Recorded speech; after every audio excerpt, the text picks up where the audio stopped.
Assalamu alaikum wa rahmatullahi wa barakatuh. Brothers and sisters, if you're like me and you've been to the grocery store recently, you've probably noticed that the groceries are very expensive. Everything is very expensive. And by the time you get to the register, you're surprised at the bill that you see in front of you. But I want you to think about one thing.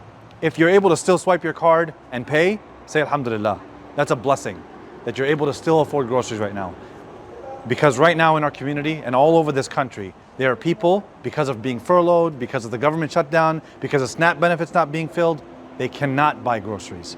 And so it is truly a blessing that Allah has given us the ability to still buy food for our families. Today at ISB, I'm asking you all to be a part of something great. Blessing boxes. We're going to be building boxes of groceries for families that need them.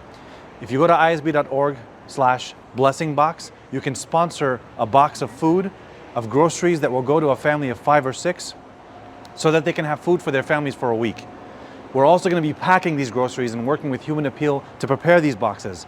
Every Saturday between Dhuhr and Asr, we're going to be preparing these boxes, and then on Sundays at 3 o'clock, we'll be distributing them all across Baltimore.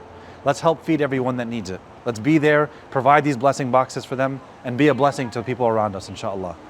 Assalamu alaikum wa rahmatullahi wa barakatuh.